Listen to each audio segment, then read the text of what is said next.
या आपको देखो मेरे पीछे आप देख पा रहे होगे इसे ही ये रामपुरिया हवेली area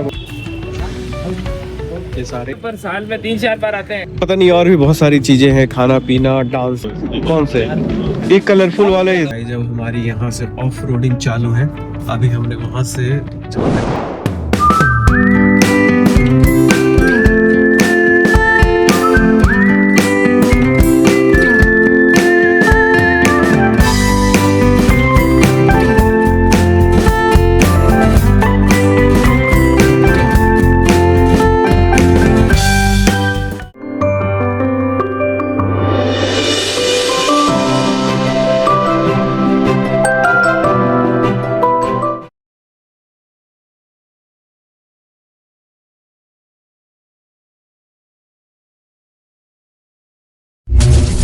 hello guys, so welcome back to the channel. आज एक नया एपिसोड स्टार्ट करते हैं। सो अभी तक आप लोगों ने देखा कि मैं कैसे पहुंचा बीकानेर, और आप लोगों को मैंने जूनागढ़ फोर्ट दिखलाया जो कि अपने आप में एक अमेजिंग एक्सपीरियंस था। तो आज हम चलते हैं। अब मैं सोच रहा हूं कि अब करें क्या, पूरा दिन बचा हुआ है और मुझे, जब मैं नोएडा रहता हूं और दिल्ली जैसे भीड़ भाड़ वाले शहरों में रहने के बाद में ऐसा लगता है इन छोटे शहरों में जब आते हो तो उनको थोड़ा एक्सप्लोर किया जाए। तो चलो आपको भी दिखलाते हैं कि पूरे रास्ते यहाँ से लौटते हुए मुझे इस शहर का कैसा ये मिला। एक अजीब सी सुकून थी इस शहर में, लोग आराम से थे, सब चीजें बिल्कुल ही शांत, और ऐसा लग नहीं रहा था कि कोई भाग दौड़ में है। यहाँ पे चीजें बहुत अच्छी थी। तो मैंने सोचा पूरे दिन अब किया क्या जाए, तो फिर मैंने सोचा कि यहाँ पे एक रामपुरिया हवेली है, जो कि रामपुरिया जो मर्चेंट्स थे, हमारे बहुत बड़े बिजनेसमैन इंडिया में, आप लोग जानते होंगे, उनकी फैमिली का बनाया हुआ एक हवेली है, जो उनकी फैमिली के लोगों की एक क्लस्टर ऑफ हवेलीज है वहां पे, और जो कि पुराने बीकानेर में है। मैंने सोचा चलो उसको देखते हैं, क्योंकि वो भी अपने आप में एक अजूबा चीज है। तो उनको देखने की लालसा लेते हुए मैंने सोचा चलो गाड़ी को मैं अपने होटल में पार्क कर देते हैं और उसके बाद फिर चलते हैं, क्योंकि वो एक ओल्ड सिटी है तो वहां पे काफी भीड़ भाड़ है। उसी सोच को मन में रखते हुए मैं निकल पड़ा था यहाँ से, और आप लोगों को रास्ते में दिखाता चल रहा हूँ। तो चलिए आप लोग इस ब्लॉग में बने रहो। जिन लोगों ने सब्सक्राइब नहीं किया है प्लीज सब्सक्राइब कर लें, आपका छोटा सा सपोर्ट बहुत मायने रखता है हमारे लिए। और चलिए साथ में मिलकर देखते हैं रामपुरिया हवेली, और बने रहिए इस ब्लॉग में, आगे बहुत कुछ देखने को मिलेगा।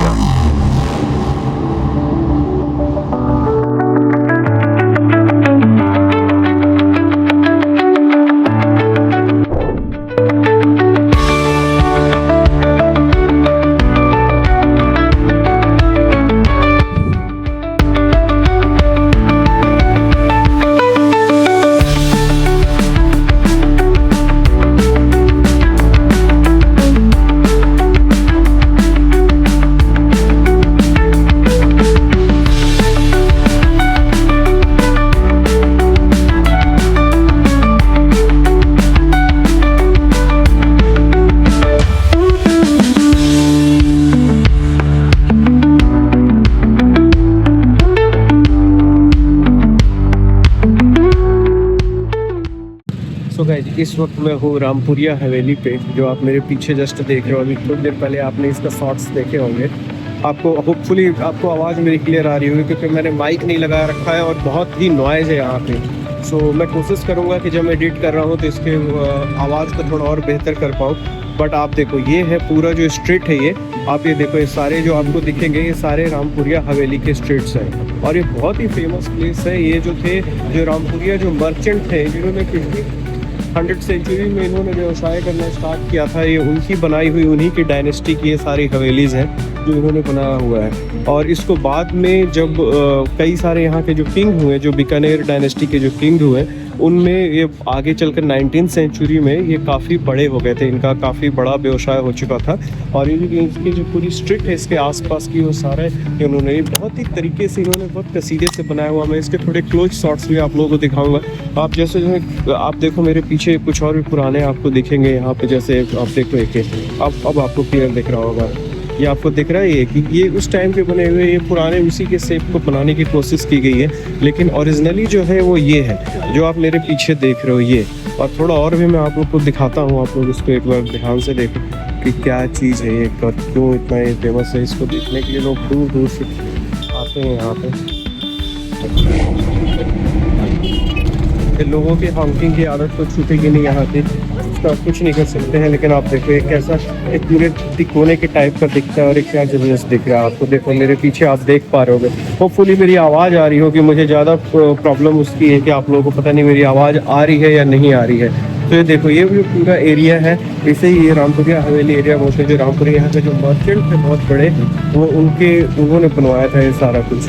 आपको और भी मैं से दिखलाता हूँ यहाँ पे और भी अब आप देखो मेरे पीछे जो सारा बना हुआ है।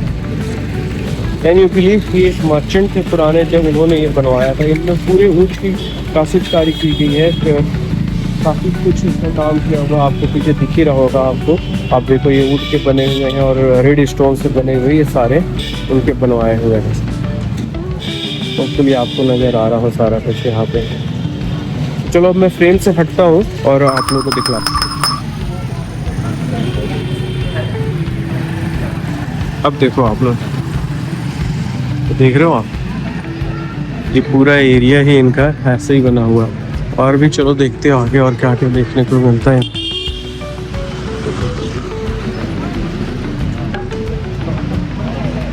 अब आप देखो ये किस तरीके से इनका काम किया हुआ है। इन सब उस टाइम के बने हुए हैं।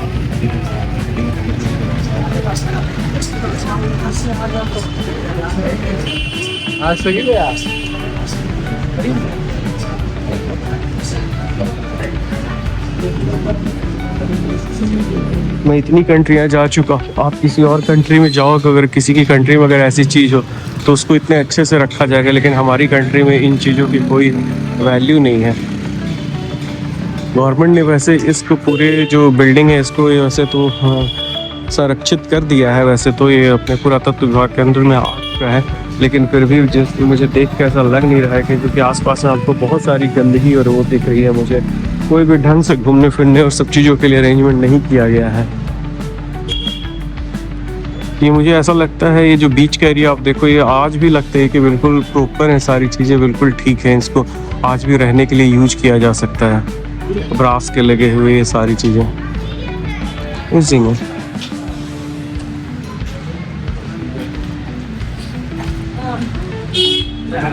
पार्ट नहीं है ये नहीं वो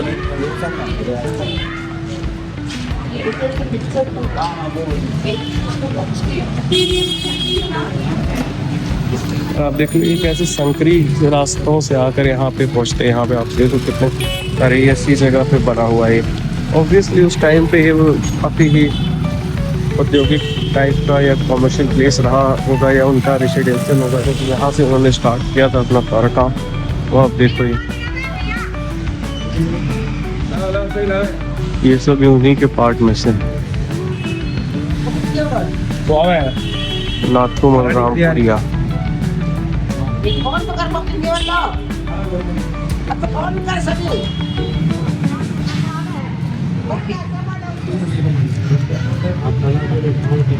सब कुछ रामपुरिया फैमिली का ही है यहाँ पे।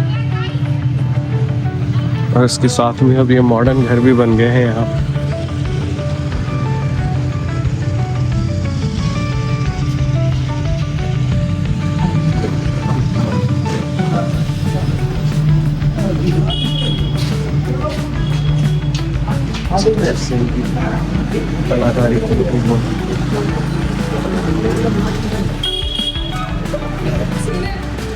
इस टाइम के बाद वेनिस थी।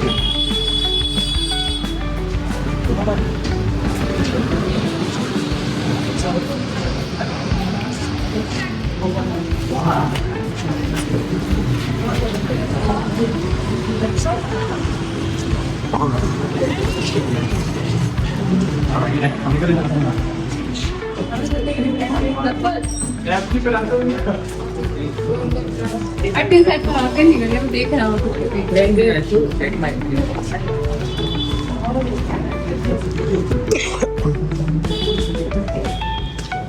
देखो जैसे यहाँ पे लगा हुआ है कि ये प्रोटेक्टेड मॉन्यूमेंट है।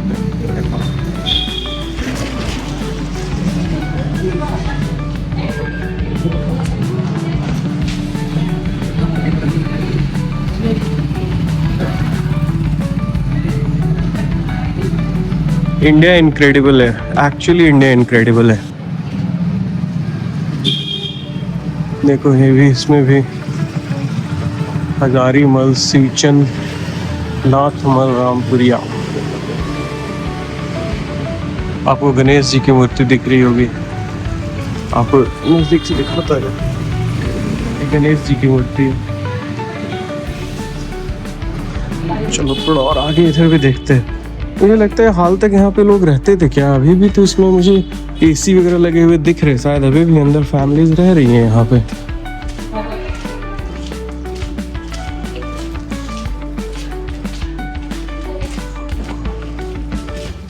एक्चुअली इसके आसपास पूरे जो रामपुरिया फैमिली थी उन्हीं का ही बनाया हुआ सारी चीजें हैं। तो आपको देखो कैसे हैं ये उस टाइम को है। ऐसा मैंने एक एरिया जो है वो देखा है चूरू के पास में भी, जब मैं गया था। देखो ये पुरानी चीज़ों को भी तोड़कर ऊपर नया बनाने की कोशिश की गई है। के आसपास में ये नए फैमिलीज भी रह रहे हैं, बट काफ़ी कुछ अभी भी ये पुराना पूरा जो है।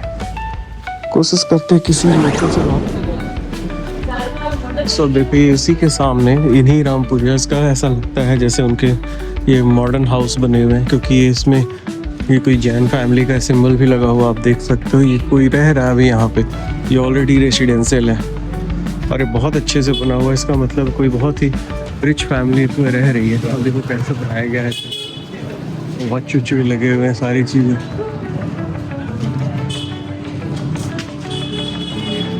ये देख रहे हो आप, ये जो पूरा जो ऐसा लगता है जैसे ये अभी भी ऑपरेशनल है। देख रहे हो यहाँ पे, ऐसा देख के ऐसा प्रतीत होता है कि ऑपरेशनल है।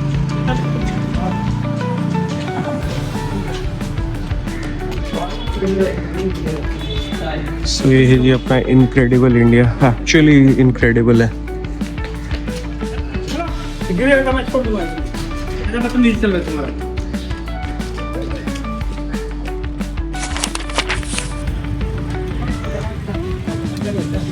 तो गाइस मुझे भूख लगी थी, तो अभी जस्ट मैं यही रामपुरिया हवेली के पास में एक भेलपुरी बेच रहे थे एक भाई, उन्हीं से बनवा रहा हूँ भेलपुरी। देखते हैं खाकर। यहाँ का भेलपुरी तो सुना है बड़ा अच्छा होता है, तो खाकर देख ही लेते हैं एक बार।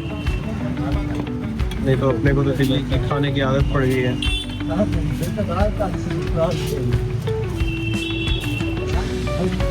ये सारे इंग्रेडिएंट्स हैं भाई, ये सारे इसमें डाले। क्या क्या डाले यार इसमें? तुम उस चटनी में काफी चीज़ तो समझ में आई। वो थी मीठी चटनी और ये स्पाइसी वाली थी, और एक थी धनिया पुदीना मिक्स था, और बाकी ये सारी वो सब्जियाँ वगैरह। तो आप इसी मोहल्ले में रहते हो, यहीं रहते हो आप कभी देखे इनके साथ? अब तो बहुत बड़े लोग हो गए हैं, इतने बड़े बड़े तो उस समय भी थे। नहीं ऐसे आते हैं पर साल में 3-4 बार आते हैं। ऐसे वो एसी वगैरह भी देखो। हाँ मैंने देखा है एसी लगा हुआ सारे। अरे सामने जो व्हाइट वाला बना हुआ है वो किसका है? नहीं वो तो कोई अदर है। अच्छा, कोई जैन फैमिली है। हाँ। तो भाई देखो ये क्या शानदार बन के तैयार हुआ है। क्या नाम है भैया आपका? नाम बता दो एक बार। मेरा नाम राजकुमार है। राजकुमार, ठीक है। तो ये राजकुमार जी हैं। ये देखो ये रामपुरिया हवेली इसी के सामने बेचते हैं। इनसे ही अभी हमने बनवाया है, खा के देखते हैं कैसा लगता है। अगर आप लोग को अच्छा लगा तो आप बताता हूँ मैं आगे ब्लॉग में। सो गाइस खा लिया, अच्छा था, मात्र 30 रुपीज़ का था।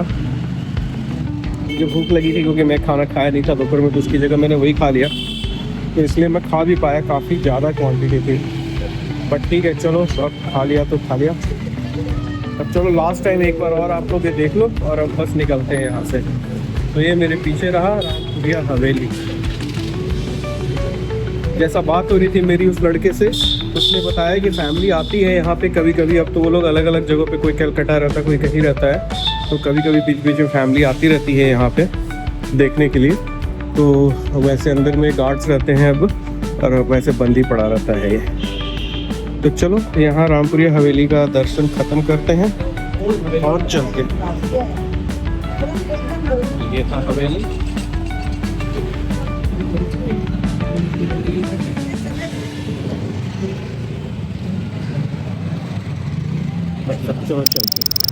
सो गाइस ये देखो, अभी मैं बीकानेर स्टेशन पे हूँ कि मेरा होटल जो है ठीक इसके सामने ही है। देखो ये क्या बना हुआ है यहाँ पे जो बीकानेर का जो यहाँ पे जो मेन कल्चर है, लोग जो जैसे देखो टूरिस्ट घूम रहा है, फॉरेनर टूरिस्ट घूम रहा है और लोकल लाइफ जो है वो किस टाइप से है उसको दिखाने की कोशिश की गई है। तो ये सारी चीज़ें हैं यहाँ पे, देखो वो किस टाइप का यहाँ का बिल्डिंग वगैरह है सारा। ये बीकानेर जंक्शन आपको मेरे सामने दिख रहा होगा, कुछ तो भी यहाँ पर ट्रेन वगैरह भी दिख रही है, आपको दिखाता हूँ मैं। Jodhpur Bathinda express, Bikaner Delhi Sarai सिपा, Bikaner Howrah super fast, सारी ट्रेनें दिख रही हैं यहाँ पे। ये काफ़ी ट्रेडिशनल स्टाइल का बना हुआ ये जंक्शन है। तो मैं अब जस्ट सोने जा रहा था, तो मैं जस्ट अभी बाहर में डिनर करने आया था, तो उसके बाद मैंने सोचा चलो थोड़ा सा तो घूम लेता हूँ यहाँ पे। तो सामने स्टेशन था तो मैंने सोचा चलो आप लोगों को दिखला देते हैं। ये एरिया है पूरा, देख रहे हो बीकानेर शहर आपका हार्दिक स्वागत करता है। यहाँ पे लेन बना हुआ है। एज यूजुअल इंडिया में जो गंदगी होती है वो गंदगी तो है ही, बट कंपैरेटिवली थोड़ा साफ है, बट ठीक है फिर भी गंदे तो है ही। अगर आप बाहर की कंट्री से तुलना करोगे तो गंदे ही दिखेंगे आपको। तो ये है बीकानेर का स्टेशन। तो अब चलते हैं सोने। देखो ये मेरे पीछे स्टेशन है बीकानेर का जो आप देख रहे हो। बस अब चलेंगे सोने यहाँ पे। मैं चल रहा हूँ, अब होटल जा रहा हूँ वापस, होटल जाकर सोएंगे और कल सुबह जैसलमेर के लिए निकलेंगे। मैंने जैसलमेर में ऑलरेडी एक कैंप, फर्स्ट डे के लिए मैंने एक कैंप बुक किया है जो कि थार डेजर्ट के अंदर है। तो कल आपको थार डेजर्ट के सारे हम दिखाते हैं आपको सीनरी, और उसके बाद देखते हैं कि क्या और करने को मिलता है। बट कल का आइटिनरी फिक्स्ड है। रास्ते में कल आपको मैं बीकानेर से जैसलमेर का रास्ते कहीं ये दिखाऊंगा, और उसके बाद में डेजर्ट कैंप के अंदर का जो सारा ये है वो दिखाऊंगा। और उसकी क्या प्राइस है मैंने पे की, उसमें बहुत कुछ इंक्लूडेड है। उसमें सब तकरीबन सारी चीज़ें इंक्लूडेड है, जैसे कि कैमल राइड है, बाकी सारी चीज़ें हैं, डेजर्ट सफारी है, जीप से पता नहीं और भी बहुत सारी चीज़ें हैं, खाना पीना, डांसेज और ये वो सारी चीज़ें उसमें इंक्लूडेड है। वो सब में आपको उसके अंदर ही है। तो कल जब हम उसमें चलेंगे तो आपको दिखलाएंगे वो। बाकी मेरे पीछे बीकानेर स्टेशन, अगर मैं चाहूँ तो ये बिल्कुल ओपन है। मैं इसके अंदर चाहूँ, देख रहा हूँ ये गेट से मैं अंदर जाकर प्लेटफॉर्म पे भी देख सकता हूँ। तो ये है यहाँ का स्टेशन आसपास का, और अब हम यहाँ से चलेंगे और होटल में चल के सोएंगे। तो चलो गाइस चलते हैं, और कल सुबह अर्ली मॉर्निंग हम निकलेंगे जैसलमेर के लिए। तो गुड नाइट गाइस, आज के लिए बस यही। कल सुबह मिलते हैं आपसे वापस बीकानेर से जैसलमेर के रास्ते पे। Good morning guys, so welcome back to the channel. So आज है नई सुबह में ऑलरेडी मैं अपने होटल से निकल चुका हूँ। मॉर्निंग मैंने ब्रेकफास्ट किया, अभी हो रहा है 9:45। मैं थोड़ा लेट हो गया, मैंने सोचा था कि 8 बजे तक निकलूँगा, तो उस हिसाब से देखा जाए तो लेट हो गया है, क्योंकि अब मुझे डायरेक्टली जैसलमेर मेरे कैंप पहुँचना है। तो निकल चुके हैं, अब जस्ट हम बीकानेर सिटी को छोड़ रहे हैं और अभी हम लोग निकल कर जाएंगे। सो ऑलरेडी ये बीकानेर सिटी आप देखो, अभी जस्ट आपके सामने मैं दिखाता हूँ। ये म्यूजियम सर्कल, पंचशील सर्कल और ये सारी चीज़ें हैं। कल हम लोग इधर आए ही थे, जो जूनागढ़ फोर्ट है उसके पास में, तो ये पास में ही जूनागढ़ फोर्ट है जहाँ हम लोग कल आए थे देखने के लिए।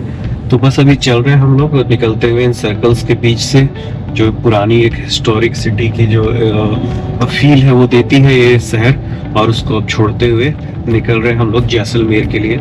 और आपको ऑलरेडी मैं कल बता ही चुका हूँ। सो इस ब्लॉग में आप देखोगे बेसिकली यहाँ से जैसलमेर तक का जो मेरा सफ़र है वो, उसमें क्या देखने को मुझे मिलता है वो, और जो एंट्री होगी मेरी ये जो कैंप है, तकरीबन वो जैसलमेर सिटी से 45 किलोमीटर अवे है। तो एक बार चल कर देखते हैं कि वहाँ क्या देखने को मिलता है। प्रॉमिस तो उन्होंने काफ़ी कुछ किया है कि हमारी सर्विस बहुत अच्छी है, यहाँ सब कुछ इंक्लूडेड है मेरे पैकेज में, जो मैंने पैकेज उनसे लिया हुआ है। उसमें कैमल राइड, जीप सफारी और भी पता नहीं क्या क्या बहुत सारी चीज़ें उन्होंने लिख के भेजी है। तो मैं अभी उसको अकाउंट नहीं कर रहा, चल के देखेंगे वहाँ पे क्या क्या मिलता है। ऑफ कोर्स उसमें मेरा लंच डिनर वगैरह सारा कुछ इंक्लूडेड है। मतलब मैं जब आज चेक इन करूंगा सो कल चेकआउट करने तक का मेरा पूरा सारी चीजें उसमें इंक्लूडेड है। कोई भी चीज ऐसी नहीं है जिसके लिए मुझे एक्स्ट्रा पे करना है। हाँ, कुछ उनके पास में एक्स्ट्रा एक्टिविटीज है जो अगर मैं लेता हूँ तो उसके साथ मुझे चार्जेस देने पड़ेंगे, अदरवाइज तो और कुछ भी मुझे चार्ज नहीं देने हैं। सो गाइस, ऑलरेडी मैं तकरीबन 60 किलोमीटर के आसपास बीकानेर से बाहर आ चुका हूँ। रास्ता बिल्कुल ही सही है, बिल्कुल ये NH11 चल रहा है। भारत एक ही है, वो तो है भाई, भारत तो हमारा एक ही। तो वही ये रास्ते को देखिए कैसा, ये आपको बिल्कुल स्ट्रेट सा दिखेगा जैसे राजस्थान के जनरली रोड होते हैं। आसपास में बलुई सी मिट्टी और उस पे कीकर टाइप के जो पेड़ झाड़ियाँ उग आती हैं वो उगे हुए हैं।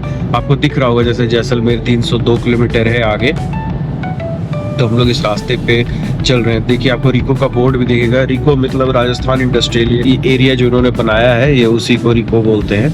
तो वही इसी पे भी हम लोग चले जा रहे हैं। अब आप देखते हैं आगे और क्या देखने को मिलता। मेरी उम्मीद है कि कहीं पे मुझे ड्यूज दिखे तो मैं वहाँ पर ड्रोन उड़ाऊँ। बड़ी इच्छा है मेरी उन ड्यूज को रिकॉर्ड करके आप लोगों को दिखाने की। तो वो कीजिए कि रास्ते में मिले। जैसलमेर तो खैर अपने डीप डेजर्ट के लिए ही फेमस है। वैसे तो हम जा ही रहे हैं, जिस कैंप में हम रुकेंगे वो बीच डेजर्ट में किस टाइप के डेजर्ट आपको उसे दिखाता हूँ। दिख रहा है आपको? और ये सामने रोड देखिए इस साइड का, और ये इस साइड का है देखिए।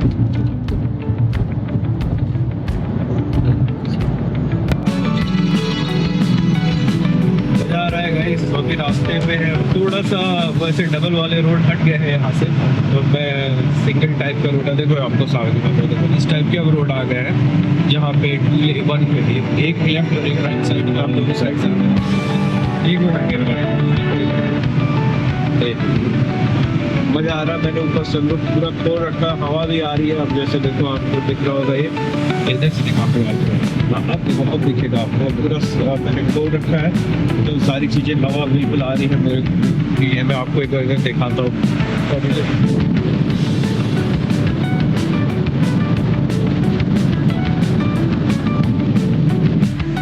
इतनी तेज हवा आ रही थी कि ऐसा लग रहा था हाथ से ही छूट जाएगा नीचे। तो ये बट चलो आपको दिखाते हैं। खेत है यहाँ, देखो आप इस साइड आपको खेत दिखेगा, खेत है यहाँ पे। इधर भी देखो आप, ये सरसों लगे हुए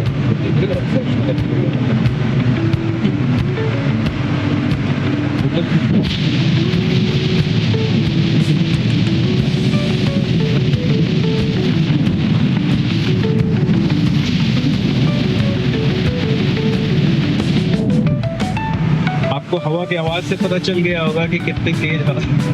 गाड़ी भी वैसे मेरी अभी कितने 116 किलोमीटर में, मतलब कांटे पे तो 120 दिखा रही है, लेकिन 116 की स्पीड में चले हुए फुल सेट उस बेसिस में।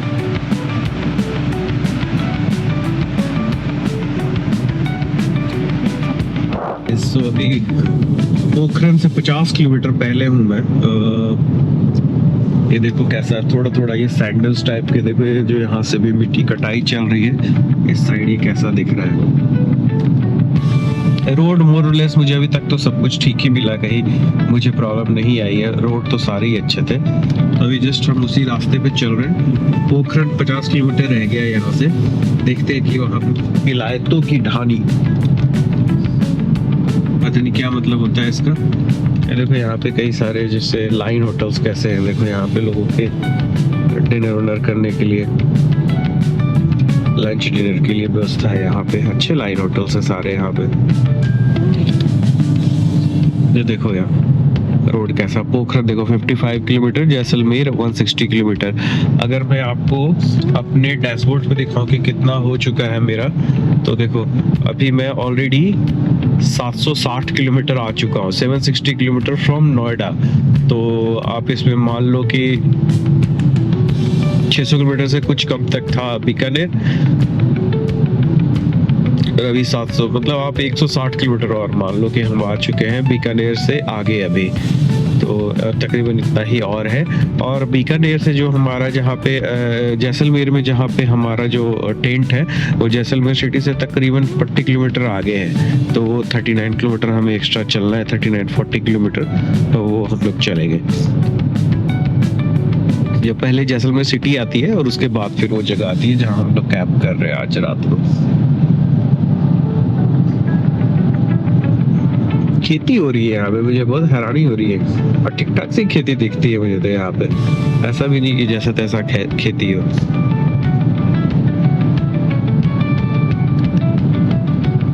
कुछ और लाइन होटल, मेरा भी मन कर रहा कहीं पे रुक के चाय पीने का।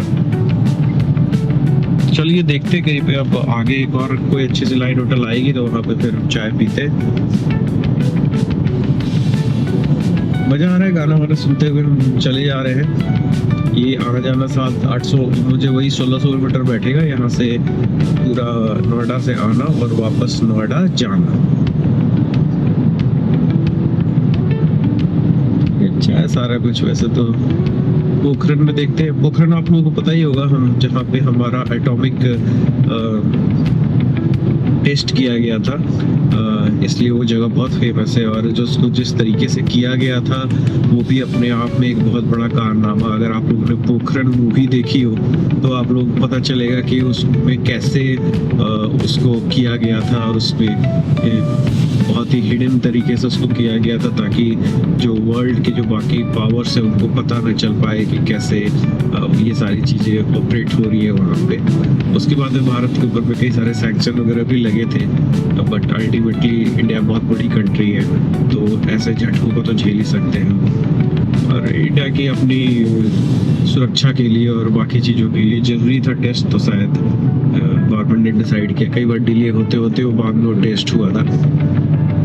मुझे एग्जैक्ट ईयर याद नहीं है, लेकिन मुझे याद है कि जब टेस्ट हुआ था तो सडनली सारे न्यूज़ फ्लैश करना स्टार्ट हो गए थे। आई थिंक उस वक्त पीजी की गवर्नमेंट थी उस टाइम पे, मैं उस वक्त शायद पढ़ रहा था या ऐसा कुछ तो भी था, ध्यान नहीं है। ईयर मुझे याद नहीं, ईयर याद होता तो फिर मैं सो देखो गाइस, अभी मैं कहीं रुका हुआ रास्ते में एक जगह पे, देखो मेरी गाड़ी खड़ी है यहाँ पे, मैं जस्ट थोड़ी देर के लिए रुक गया था यहाँ पे। देखो कैसा है ओवरब्रिज का ये पूरा एरिया, और ये सामने देखो आपको कैसे आपको ये दिखेंगे, दूर दूर तक आपको चारों तरफ ये देखने को मिल जाते हैं। कुछ आर्मी की गाड़ियाँ खड़ी हैं आई थिंक, यस ये आर्मी की गाड़ियाँ खड़ी हैं इधर।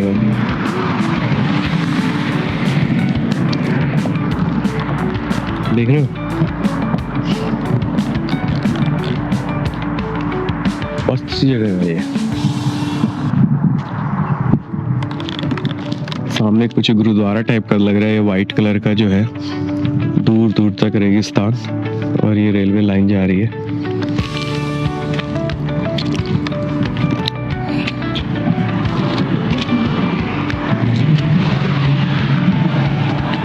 तो कैसा लग रहा है आप लोग को ये ट्रिप, आप बताइएगा आप लोग।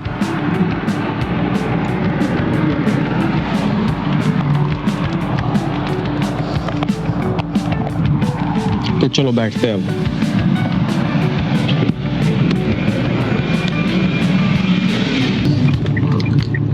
सो रीरूट स्टार्ट हो रहा है, रीरूट मतलब क्योंकि गाड़ी रुक गई थी तभी दोबारा से स्टार्ट होगा।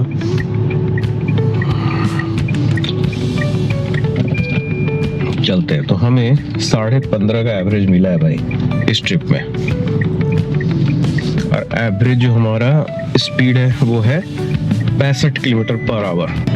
तो गाइस अभी पीछे हमने पोखरण शहर छोड़ा है। पोखरण शहर अब ऑफ कोर्स यहाँ पे जो भी न्यूक्लियर टेस्ट वगैरह हुए होंगे वो सब तो क्लासिफाइड चीज़ें है, तो वहाँ पे तो ऑफ कोर्स उसको घूमने देखने की गवर्नमेंट इजाज़त नहीं देगी।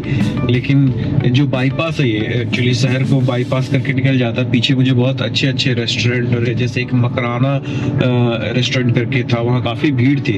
एक पेट्रोल पंप था वहाँ पे जिससे बहुत ज्यादा भीड़ थी, उसके आसपास की सारी पेट्रोल पंप खाली थी। ऐसा कि वो सस्ता दे रहा था या क्या दे रहा था मुझे मालूम नहीं, लेकिन उसमें बहुत ज्यादा भीड़ थी। अब पेट्रोल भी कोई अलग से सस्ता बेच सकता है, बाकियों के बीच मुझे नहीं मालूम। तो लेकिन इतनी भीड़ क्यों थी वहाँ पे इतने सारी गाड़ियों की। ठीक वही मकराना जो रेस्टोरेंट था उसके बगल में था वो। बस अभी हम लोग उससे निकल गए हैं आगे। अब देखो ये आसपास का जो एरिया है ये पोखरण का एरिया है, और अब हम यहाँ से आगे निकल गए हैं, आगे की तरफ हम लोग जा रहे हैं। ये देखिए एक और रेस्टोरेंट आ गया उधर, लेकिन वहाँ पे कुछ रेस्टोरेंट थे वो काफी फेमस थे, उधर काफी भीड़ थी वहाँ पे। जी घर से फोन आ रहा है, एक बार इसको ले लेते हैं। हेलो। तो गाइस अभी मैं हूँ यहाँ पे एक रेस्टोरेंट में, रास्ते में रुक गया था। पोखरन से आगे निकलते ही मुझे बहुत सारे दिख रहे थे यहाँ पे, तो उनका अभी जस्ट मैंने खाना मंगवाया है यहाँ पे अपना। देखो कितना इसमें एक बाजरे की रोटी है, एक ये बाजरे की रोटी है और दो ऐसे प्लेन रोटी है, प्लेन रोटियाँ हैं और ये दाल तड़का है, दाल तड़का। तो ये खाते हैं जो देसी खाना यहाँ का, आप फिर देखते कि कैसा ये होता है। हमारे पीछे देखोगे मेरी गाड़ी आपको दिखेगी यहाँ पे खड़ी है और ये मैं यहाँ पे खा रहा हूँ।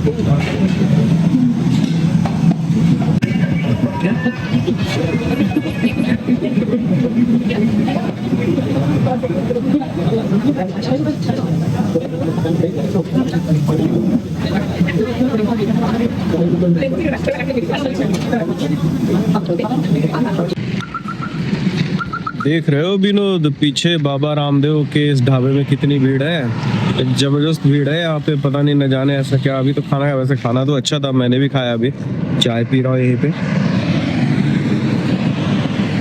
अभी जो हमारा कैंप वाला जो था उसका भी फोन आया था कि सर आप कहाँ पे हो। मैंने बताया उसे मैं पोखरन क्रॉस कर चुका हूँ, 3 से 4 के बीच पहुँच जाऊँगा। वैसे तो पहले ही पहुँच जाऊँगा, दिखा तो मेरी 2:30 बजे की दिक्कत रही थी, तभी मैं यहाँ पे रुक गया। थोड़ा सोचा 2 रोटी खा लूँ, तो 2 रोटी और दाल खाई मैंने यहाँ पे। ये बाजरे की रोटी मिली थी, एक मस्त थी। हमारे लिए थोड़ा हेवी हो जाता बाजरे की रोटी, लेकिन मेरे लिए नया था तो मैंने खा लिया उसको। ये पीछे देख रहे हो आप, ये नायरा आप देखो, इसी साइड में मिलते हैं ये सब पेट्रोल पंप। ये नायरा पेट्रोल पंप, ये पहले एसआर के नाम से होता था, अब नायरा के नाम से है। ये आसपास में और भी बहुत सारे हैं मुझे तो दिख रहे हैं, लेकिन इस वाले में जिसमें भी हम आए थे इसमें सबसे ज़्यादा भीड़ है, पता नहीं क्यों। तो ये पोखरन से थोड़ा आगे आते ही है बाबा रामदेव रेस्टोरेंट के नाम से। ये देखो बाबा रामदेव रेस्टोरेंट के नाम से, बस इसी में भी हमने खाना खाया। तो चलो गए, जब गाड़ी में बैठ गए हैं अब निकलते हैं यहाँ से। ले ठीक है। ब्लॉग बना रहे हो? हाँ जी ब्लॉग बनाता हूँ। क्या नाम है आपका? मेरा नाम मंजू। मंजू, ये आपका है? आप यहाँ काम करते हो? नहीं, रेस्टोरेंट मतलब रिश्तेदार का है। रिश्तेदार का है। खाना अच्छा था, मैंने बताया अपने ब्लॉग में लोगों को, अच्छा खाना था। नेक्स्ट टाइम आना पक्का। चैनल का नाम तो पूछना भूल ही गया। 5 इंड्योरेंस। 5 इंड्योरेंस। हाँ, FAB END। हाँ, END। पेन नहीं है, लिख के दे दो ना। 1 मिनट क्या लिख के देता हूँ। अब फोन नहीं है आपके पास अभी यहाँ पे? फोन अंदर रह गया चार्जिंग पे। सो भाई जो होटल वाले थे, रेस्टोरेंट वाले भैया, वो मांग रहे थे चैनल का नाम, तो उनको दे दिया। भाई आप लोग भी सब्सक्राइब कर लो यार, आप लोग भी सब्सक्राइब नहीं करोगे तो मैं कैसे आपको। देखो यहाँ पे कैसी पॉटरीज मिल रही है। चलिए एक बार पॉटरीज देख के आए, क्या मिल रहा है यहाँ पे। आजा एक बार पॉटरीज देख के, यहाँ पे क्या पॉटरीज है।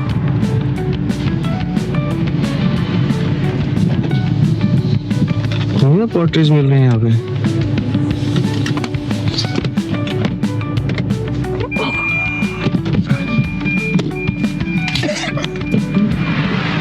चलिए देखते पॉटरीज में क्या है यहाँ पे।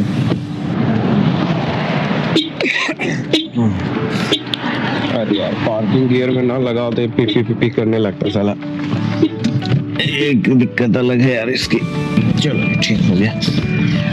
एक्चुअली अगर वो पार्किंग गियर को रीड नहीं करता तो पे करता रहता गाड़ी। क्या अपने सेफ्टी फीचर्स आजकल की गाड़ियों में बहुत ज़्यादा है। ये देखो कैसे ये सब ये सब नोएडा में भी मुझे मिलते तो हैं, ये सब बिकते हैं वहाँ पे। कुछ तो मेरे घर पे चाहिए वाला तो मेरे घर पे मेरी वाइफ भी इसका छोटा वर्जन लेकर आई हुई है।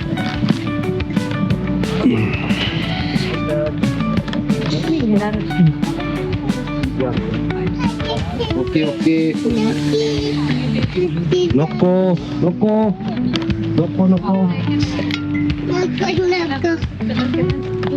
कैसे किस टाइप के लोकल बने हुए पॉटरीज है।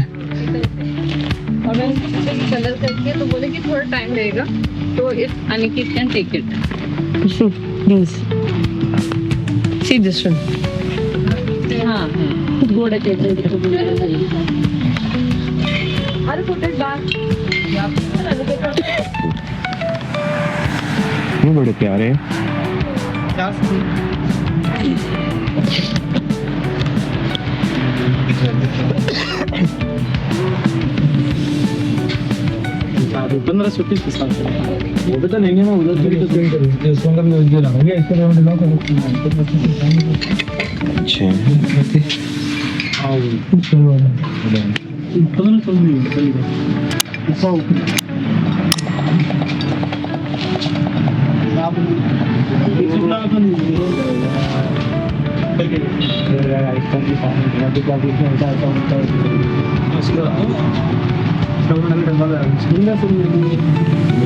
ये जो पेंट मारते हैं, ये लोग जो नॉर्मल पेंट जो खरीद के लाते हैं वही वाले होते हैं, वही पेंट है ना।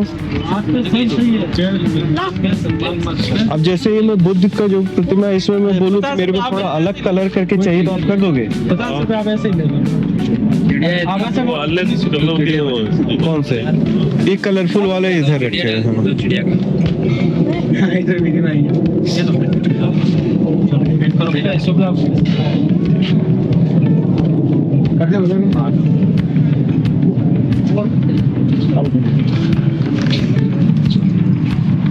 तो बहुत ही प्यारे हैं यार, मुझे तो मन कर रहा है कहा था नहीं।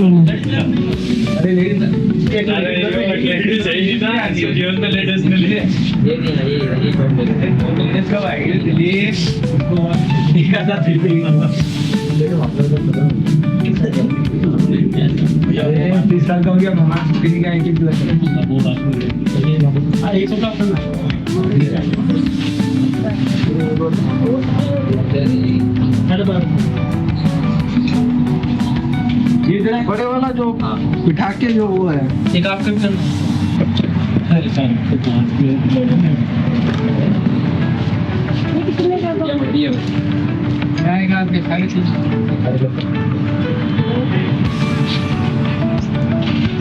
$1650 ये चिड़िया इनके ना चिड़िया नहीं उड़ाई।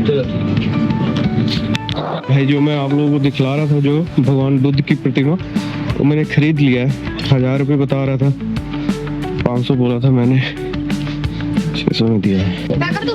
हाँ ढंग से कर दियो, बड़ी दूर लेके जाना है। क्या नाम है? मदन लाल तुम्हारे। तो भाई ले लिया हमने, फिर मेरे हाथ में है ये यार, ये लेके जाने का प्रॉब्लम है, नहीं तो 1-2 और ले लेते थे। ये 3 का किलो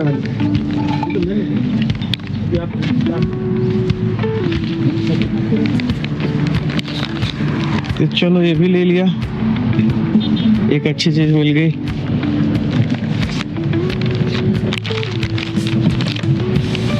तो देखो जहाँ पे भी हम लोग लंच कर रहे थे ना, ये उसके पास में ही है ये जगह, तो वहीं से लिया। आप लोगों को भी कुछ लेना हो तो ले सकते हो। मदन लाल नाम था इस बंदे का जिससे खरीदा मैंने। ये है यहाँ पे, और मेरे पीछे देखो, तो बाहर में से पॉटरी लगा के रखे रहता ताकि लोग देख के आ पाए।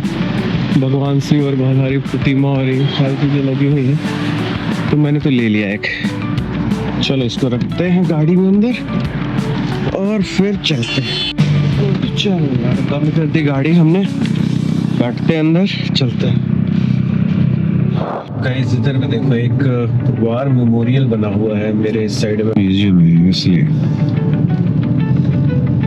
ये है जैसलमेर वार म्यूजियम, दिख रहा होगा यहाँ पे। कल आएंगे हम इसको देखने, आज तो चलते हैं, कल आएंगे इसको देखने। ये देख लो बैटल एक्स लगा हुआ ऊपर में, इधर में एक ऊपर में देखना, ये देखो आप देखा आपको ऊपर में इन्होंने टैंक से सजा रखा है। ये सारे वही है जो कि वार में जीते गए हैं पाकिस्तान के साथ हुए। दिख रहा है आपको battle x, cut hard cut deep. तो अपने सैम ड्यून्स जहाँ पे आज हम रुकने वाले हैं, जो सैम ड्यून्स एरिया है जहाँ पे कि ड्यून्स है, वहाँ पे बहुत सारे कैंप्स चलते हैं, तो हम उसी की तरफ जा रहे हैं। और अभी रास्ते में एक पीछे थोड़ा सा एक किन्हीं लोगों का एक्सीडेंट हो गया था, तो वो लोग आपस में लड़ रहे थे रोड पे। तो एक कोई छोटी लड़की थी, वो शायद किसी तरीके से टकरा गई थी उससे। अब बट चलो इन बातों को रहने देते, आगे देखो आप बड़े से आपको कैसे विंड मिल दिख रहे हैं। दिख रहा है आप लोगों को सामने ये सारे विंडमिल्स है बड़े बड़े। एक तो बिल्कुल ऐसा लग रहा है जैसे इन सीधे रोड्स के ही सामने जाकर सामने खड़ा हो गया हो। देख रहे हो आप, मैंने कैमरे को बिल्कुल अपने आई लेवल पे रखा हुआ है ताकि आप लोगों को वही नज़ारा मिले जो कि मैं देख रहा हूँ। वैसे मैं जो मेरा डैश कैम है उसके फुटेज में भी मैं देखूंगा, अगर मुझे अच्छे फुटेज मिले तो मैं उनमें से भी लगा दूंगा। बट अभी मैं आपको GoPro से रिकॉर्ड कर रहा हूँ और बिल्कुल मेरे आई लेवल पर है ये। और ये मुझे कई सारे विंडमिल्स दिख रहे हैं यहाँ पे। देखो कैसे यहाँ पे इस साइड का जो ये है लैंडस्केप है वो किस टाइप का है। आवाज़ नहीं आएगी बाहर क्योंकि वहाँ पे थ्रो बहुत ज़्यादा है विंड का, तो जब मैं अंदर करता हूँ तब तो ये आवाज़ रिकॉर्ड कर सकता है, लेकिन बाहर वो तो नहीं क्योंकि मैंने माइक नहीं लगा रखा है इसके साथ में इस वक्त।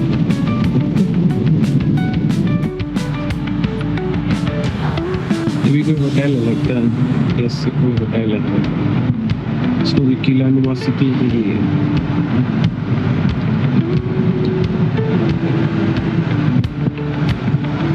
विंड मिल को लगाने में इतना एक्सपेंसिव होता है लेकिन एक भी चल नहीं रहे हैं।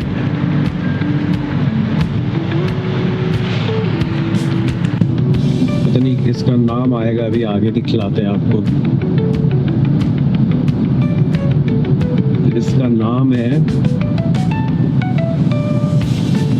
मरुगढ़ कैंप एंड रिसोर्ट। यस, मैंने इसका ट्राई किया था, ये अवेलेबल नहीं था, मैंने इसके लिए ट्राई किया था। इस साइड में भी देख रहे हो ये पूरे एक्टिविटी एरिया है ये सारे। यहाँ पे कुछ ना कुछ आपको दूर में दिख रहे होंगे, लोग पैराग्लाइडिंग कर रहे हैं एक ऊपर में, आप पता नहीं कैमरा में आप देख पा रहे हो या नहीं, लेकिन लोग मुझे दिख रहे हैं यहाँ पे पैराग्लाइडिंग वगैरह कर रहे हैं। यहाँ पे सामने देखो एक पैराग्लाइडिंग कर रहा है बंदा, क्योंकि मैं GoPro पे हूँ तो मैं जूम नहीं कर सकता हूँ, नहीं अदरवाइज मैं आपको जूम करके दिखलाता हूँ। बट अब आपको दिखने चाहिए क्योंकि 2-3 है वहाँ पे, देखो पैराग्लाइडिंग हो रही है।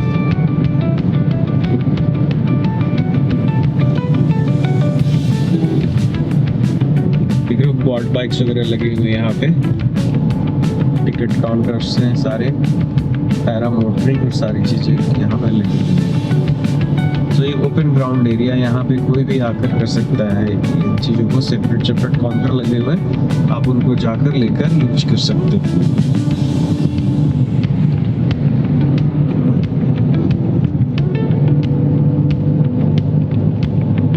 देखो इधर में बस इस तरह के कैंपिंग वाले रिसोर्ट है सारे ऐसे। पीछे मुझे थार दिखा, ये लाइन से सारे यही है। ये सैम सैंडल्स एरिया बोलते हैं इसको। यहाँ पे केवल ये सारे Sultan resort, this resort, that resort पूरे भरे हुए एकदम। पता नहीं, आई होप कि हम जहाँ जा रहे हैं वो थोड़ी अच्छी ढंग का हो, क्योंकि ये सब तो मुझे बहुत ही नॉर्मल से लग रहे हैं।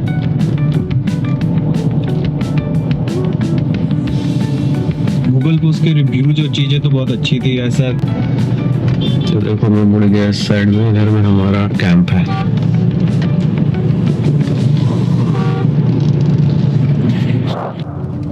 सो गाइस, अब हमारी यहाँ से ऑफ रोडिंग चालू है।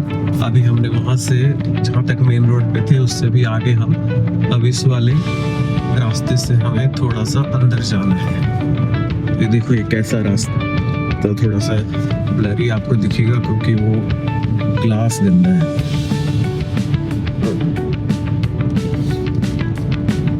तो फोकस गलत कर लेता है। ये देखो ये सामने कैंप है, तक हमें जाना है।